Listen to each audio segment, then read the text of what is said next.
नेपालका आन्दोलनहरू परिवर्तन कि प्रयोग? यो विषयमा हेर्दा नेपालको राजनीतिक इतिहास हेर्ने हो भने सडक आन्दोलन कुनै नयाँ विषय होइन। राणाकालदेखि पञ्चायत राजतन्त्रदेखि गणतन्त्र, संविधान सभा र सङ्घीयतासम्म आज आएर जेनजी आन्दोलनसम्म नेपाल समाजले पटक पटक ठुला आशा र त्यत्तिकै ठुला निराशा भोग्दै आएको छ। यही विषयमा एउटा आधारभूत प्रश्न उठ्छ, के यी आन्दोलनहरू साँच्चै देश र नागरिकका समस्या समाधानका लागि थिए या केवल शक्ति र सत्ताको पुनर्वितरणका लागि माध्यम मात्रै बनाइएका थिए? आज फेरि सडकमा विरोध, नारा र प्रदर्शनहरू देखिँदैछन्। विकल्प, जेनजी, सर्वपक्षीय सरकार जस्ता शब्दहरू चर्चामा छन्। तर यी शब्दहरूको गहिरो सार के हो भन्ने प्रश्न उठाउनु अब अनिवार्य भइसकेको छ। किनभने सधैँ विगतकै जस्तो विकल्प भनेर सधैँ प्रश्न उठाइरहनुले मात्रै कुनै निर्क्युल दिँदो रहेन रहेछ भन्ने कुरा स्पष्ट भइसकेको छ। विगतको अनुभवले देखाइसकेको छ, नाम र अनुहार फेरिए तर समस्याको जरो उस्तै रह्यो। आन्दोलनहरू सत्ताको ढोकासम्म पुग्ने बित्तिकै परिवर्तनको एजेन्डा हराउँदै गयो। आन्दोलनको सार र वास्तविकता हेर्ने हो भने नेपालमा भएका अधिकांश राजनीतिक आन्दोलनहरूको साझा विशेषता के देखिन्छ भने ती जनताको दैनिकीसँग प्रत्यक्ष जोडिएको मुद्दाभन्दा बढी शक्ति र सत्ताको आकाङ्क्षाको केन्द्रित रहे। घाँस, कपास, रोजगारी, शिक्षा, स्वास्थ्य, उत्पादन र राष्ट्रिय हित यी आधारभूत प्रश्नहरू आन्दोलनका नारामा त देखिए तर सत्तामा पुगेपछि कार्यसूचीबाट हराए। आज जेनजीको नाममा देखिएको असन्तोषलाई पनि यही ऐनाबाट हेर्नुपर्छ। युवाहरू सडकमा उत्रिनु स्वाभाविक र सकारात्मक पनि हो, तर समस्या आन्दोलनमा होइन, आन्दोलनको दिशामा हो। यदि आन्दोलन फेरि को पहिले प्रधानमन्त्री बन्ने, कसले पहिला मन्त्री पाउने र को मन्त्री बन्ने भन्ने बहसमा सीमित भयो भने त्यो परिवर्तन होइन, पुरानै चक्रको निरन्तरता मात्रै हो। नेपालको वास्तविक सङ्कट के हो त?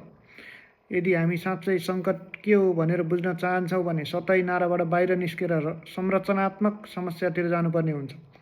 आज नेपालीहरूले भोगिरहेका मुख्य संरचनाहरू अथवा मुख्य सङ्कटहरू यसरी भन्न सकिन्छ। पहिलो हो भ्रष्टाचार। दण्डहीनता र कमजोर सजायका कारण भ्रष्टाचार असामान्य हिसाबमा बढिरहेको छ। आजभोलि भ्रष्टाचार गर्नु सामान्य अभ्यास जस्तै बनिसकेको छ। कठोर कानुनी व्यवस्था बिना यसको अन्त्य सम्भव देखिँदैन। दोस्रो हो लुटमुखी बजेट प्रणाली। आन्तरिक राजस्वभन्दा बढी सामान्य खर्च, तलब, भत्ता र सुविधामा जान्छ। विकास र निर्माणका लागि बजेट नगन्ने हुँदै देशले प्रत्येक विकास निर्माणको लागि अरूसँग ऋण लिनुपर्ने, अनुदान लिनुपर्ने र झनै दलदलमा फस्नुपर्ने अवस्था अहिले देखिन्छ। विदेशी सन्धि सम्झौताहरू जसले राष्ट्रलाई स्वदेशमा उत्पादन गर्न, सार्वजनिक क्षेत्रमा लगानी गर्न र आत्मनिर्भर विकास गर्नबाट रोकिरहेका छन्। विभिन्न एनजिओ, आइएनजिओ, विदेशी दूतावासहरूले नीति निर्माणदेखि कार्यान्वयनसम्म उहाँको प्रभाव बढ्दैछ।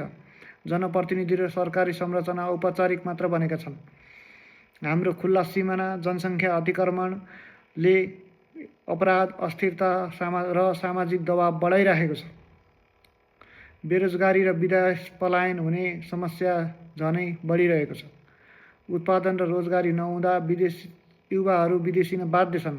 देशभित्र जनशक्ति खस्किँदै गएको छ। संस्कृति र सामाजिक मूल्यहरूमाथि आक्रमण भइरहेको छ।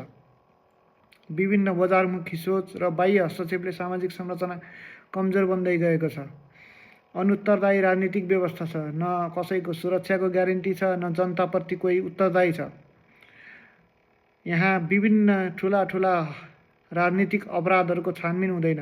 नैतिक रूपमा राज्य एकदमै कमजोर भइसकेको छ।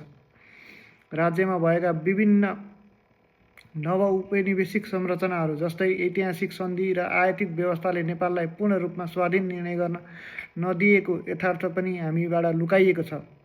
यी मुद्दाहरूलाई बारम्बार र स्पष्ट हिसाबले कसैले पनि उठाएको छैन। यहाँ सतै कुराहरूमा मात्रै मान्छेहरू बारम्बार ध्यान दिन्छन्, तर जुन चिज चाहिँ गर्नुपर्ने हो, दीर्घकालीन हिसाबले समाधान दिनुपर्ने हो, त्यो विषयमा चाहिँ खासै कसैको ध्यान गए जस्तो देखिँदैन। अब यहाँ मेन समस्या अर्को के छ भने न्यारेटिभको समस्या छ। एउटा भाष्य क्रिएट गरिदिने, जस्तो कृत्रिम विकास दर देखाउने, जस्तो लोकतन्त्र र विकल्पको सहित व्याख्या र मिडिया मार्फत विभिन्न भ्रमहरू सिर्जना गर्ने, जस्तो नेपालको चाहिँ विकास दर यति भयो भन्ने होइन, यहाँ विकास भयो भन्ने जस्तो यी कुराहरूले चाहिँ वास्तविक समस्याहरूतिर होइन कि समस्यालाई चाहिँ गलत दिशामा परिभाषित गर्ने र त्यो गलत दिशामा समस्या परिभाषित गरिसकेपछि के हुन्छ, समाधान झनै गलत दिशामा जान्छ।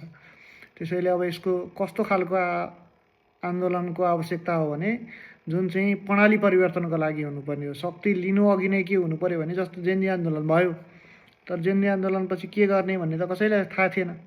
भनेपछि के गर्नु पऱ्यो भने अब आन्दोलन गर्ने हो कसैले भने चाहिँ स्पष्ट योजना, नीति र दृष्टिकोण प्रस्तुत नगर्ने कुनै पनि शक्तिले चाहिँ विकल्पको रूपमा आन्दोलन गर्न सक्दैन। वास्तविक परिवर्तन गर्ने हो भने भ्रष्टाचार, बजेट संरचना, सार्वभौमिकता, रोजगारी, आत्मनिर्भर विकास जस्ता मुद्दालाई केन्द्रमा राखेर आन्दोलन गर्नुपर्छ र आन्दोलन पनि अब त्यो विभिन्न हिसाबबाट हुन सक्छन्। अबको प्रश्न चाहिँ सत्तामा को जाने भन्ने भन्दा पनि सत्तामा गएपछि के चाहिँ बदलिन्छ भन्ने कुराहरूको इमान्दारितापूर्वक उत्तर खोज्ने चाहिँ अब बेला आएको छ।